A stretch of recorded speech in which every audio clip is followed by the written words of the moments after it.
only 6 lines. Just a few more meters to go and we should see them, said DJ Wombat, crawling through the bush. I can hardly wait, said Kimberly Koala. I hope they're as big and juicy as last year's. I just love Jessica Ann's mum's dreamt after apple pie. Jessica Ann's mum made the best dreamt after apple pies in the valley. She had agreed that if they brought back enough golden delicious apples, she would make them a pie to dream of.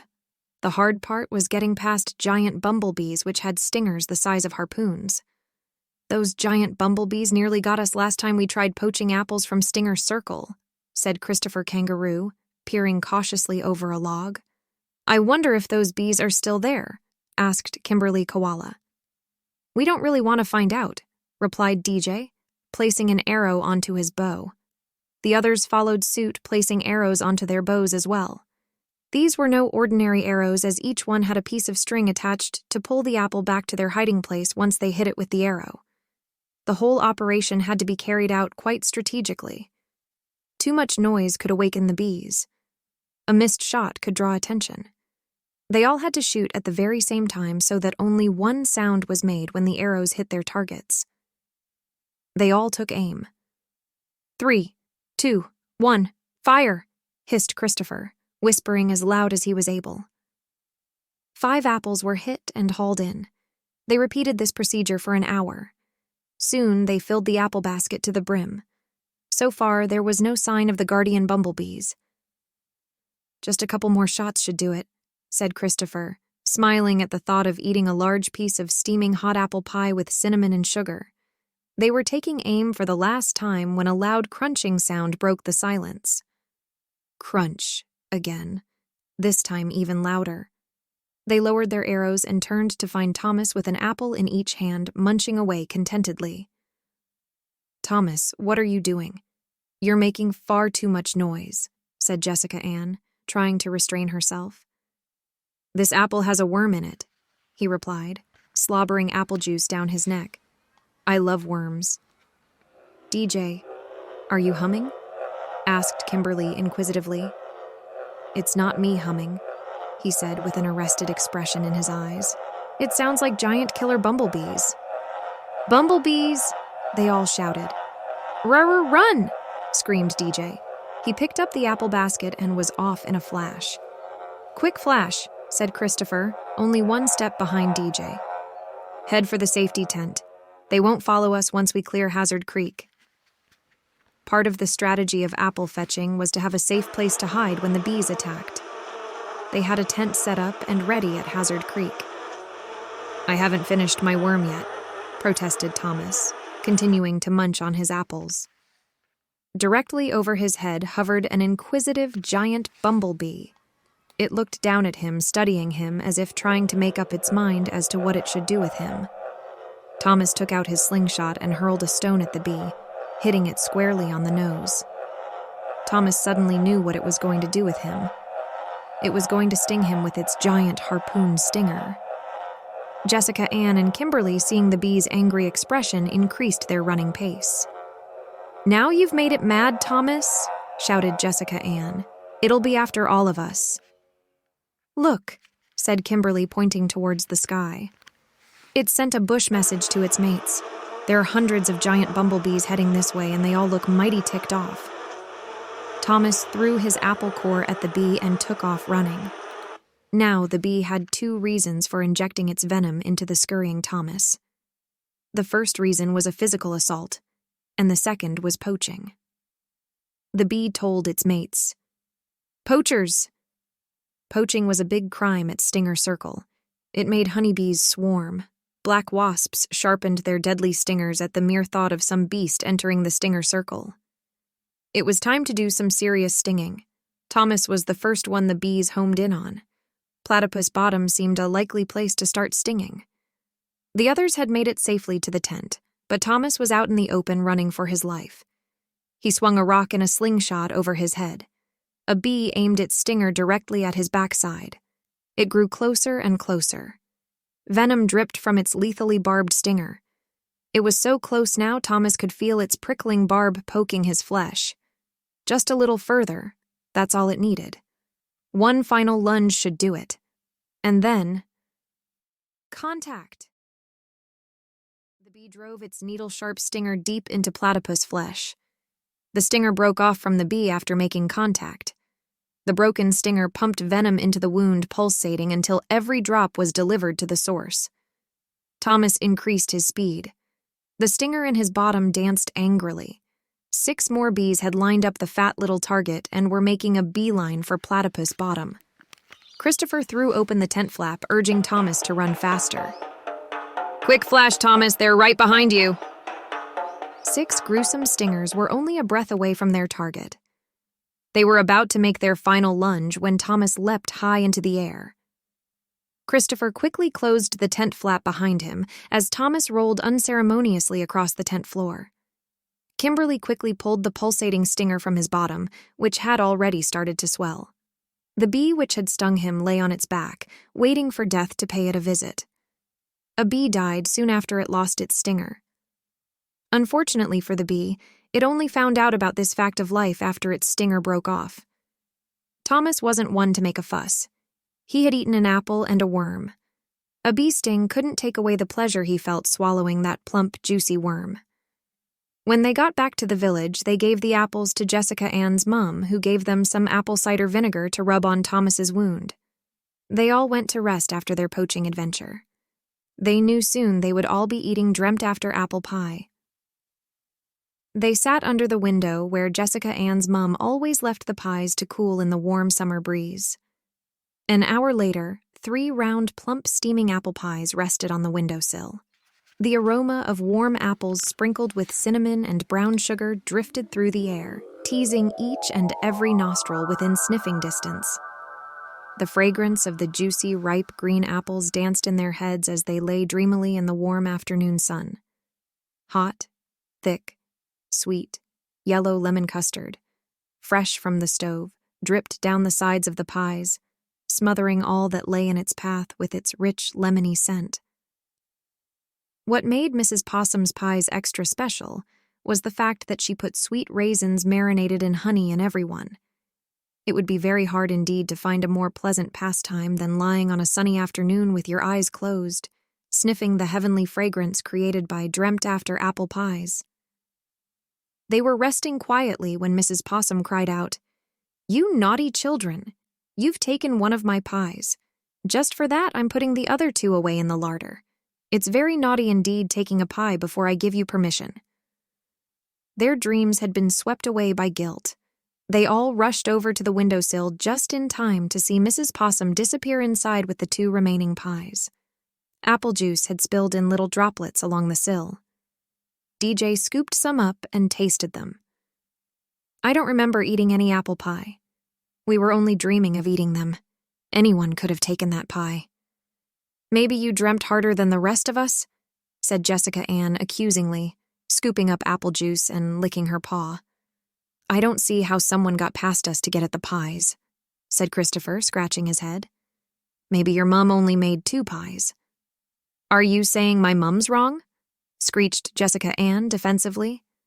"My mother has never been wrong about anything in her life. She's been telling my dad that for years. Maybe if we look for clues we can find out who the culprit is," said DJ, tapping his finger thoughtfully on his lips. They all began searching for a clue. "What clue are we searching for?" asked Kimberly inquisitively. "I haven't got a clue," replied DJ. "At the moment, none of us have a clue," interjected Christopher, sniffing the windowsill and licking up apple juice in the process. "The only thing I can see is a dirty, great big black spot on the sill. Your mum usually keeps the sill spotless." "She always keeps it spotless," corrected Jessica Ann.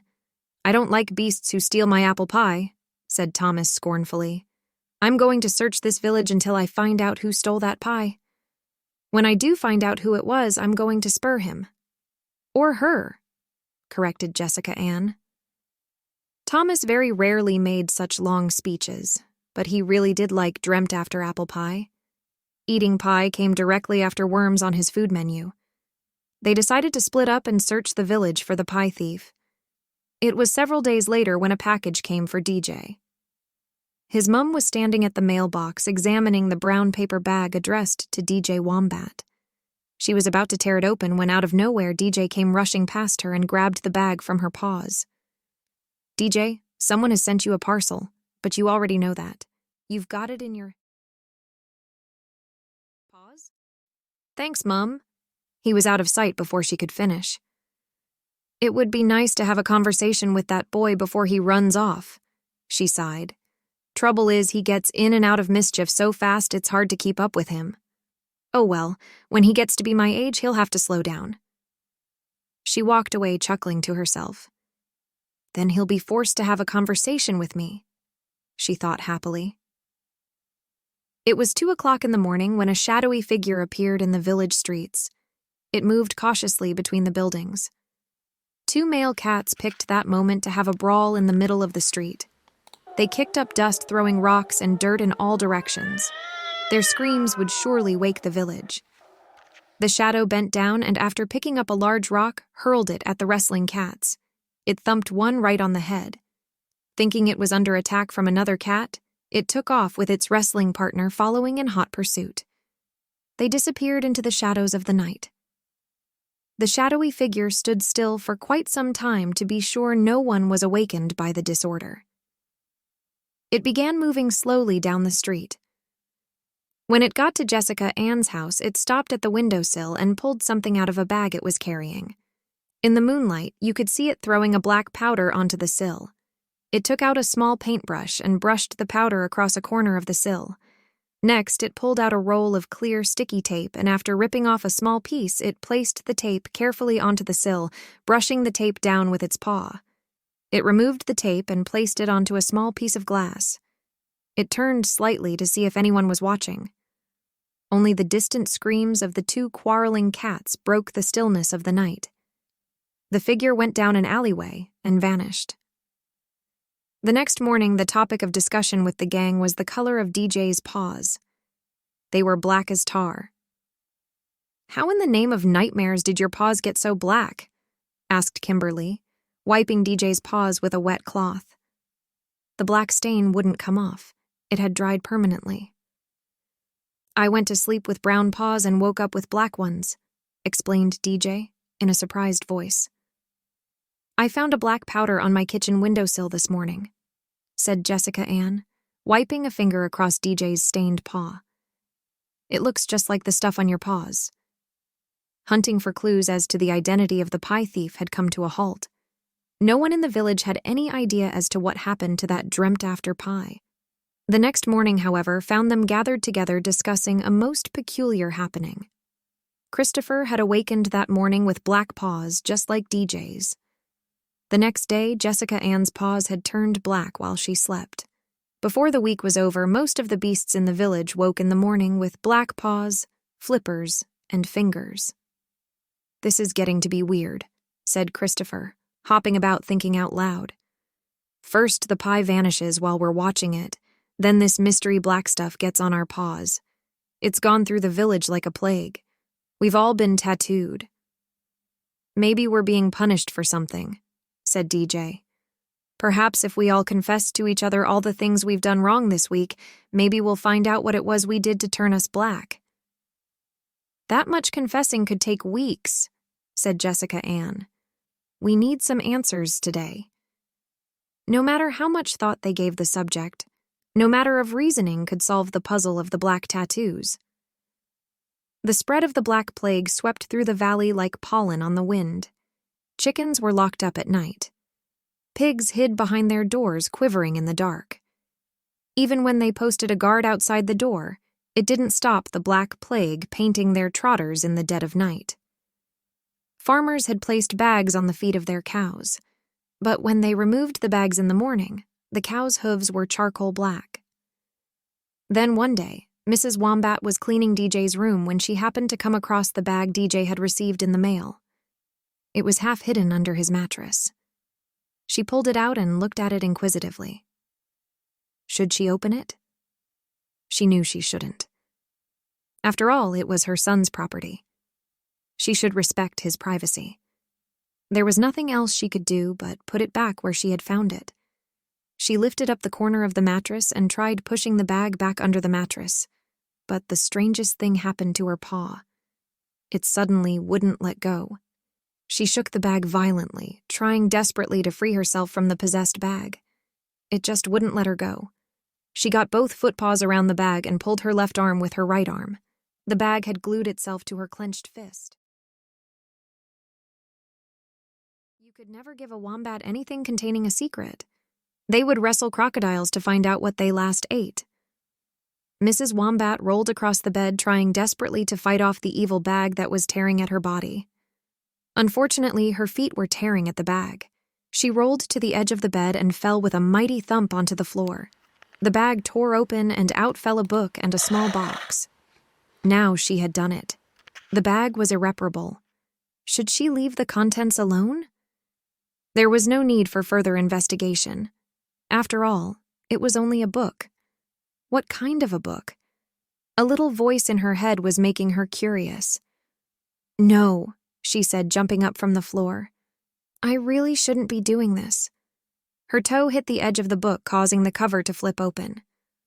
Oh well, I've gone this far. I don't suppose if I read the title of the book, it would do any harm. It's not like I will have read the whole book. It was decided by her that she would only take a quick glance at the title and then slam the book closed. That was about as likely as squeezing a distressed pig through the eye of a needle. She forced the book cover open and read the words.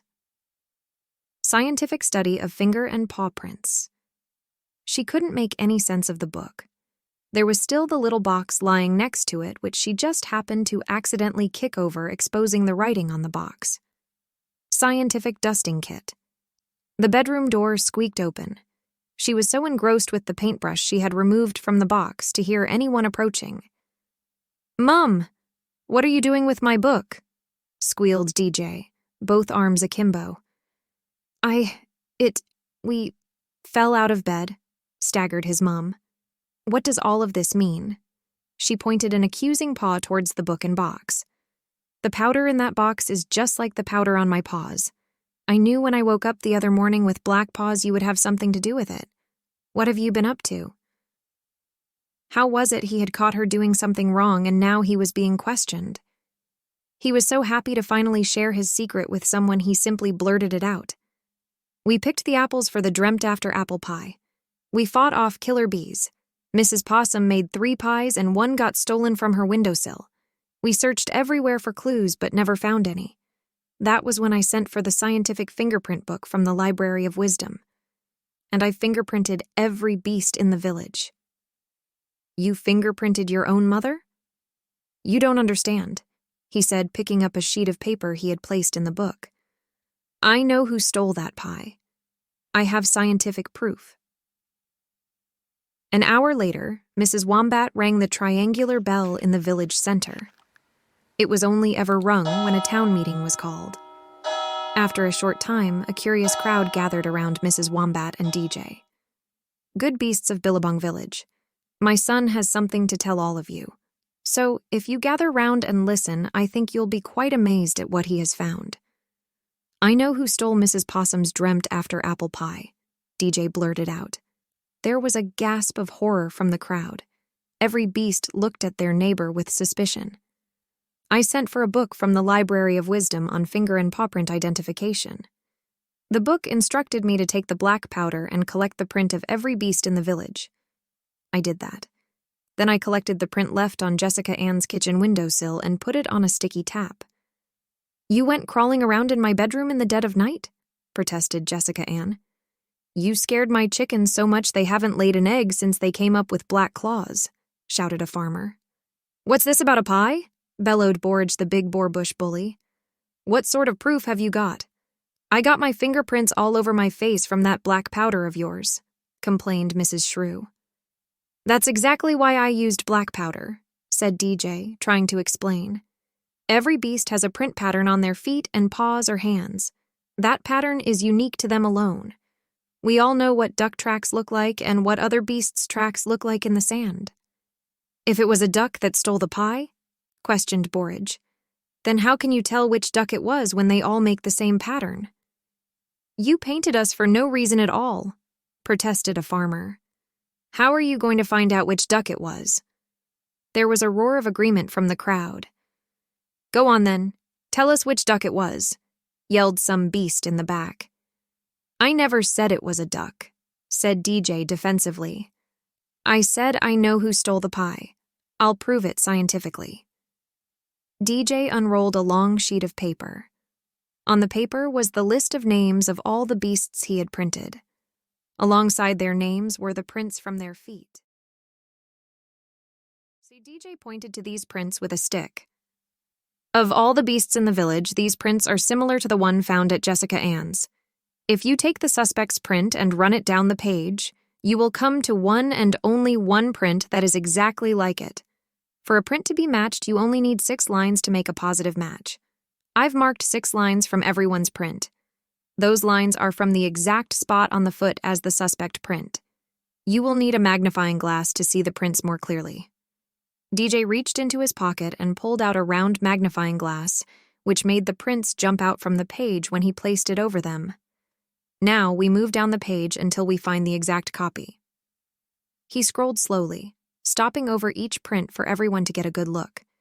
The crowd was dead silent until DJ's glass came to one print that had 6 lines in the same pattern as the suspect print.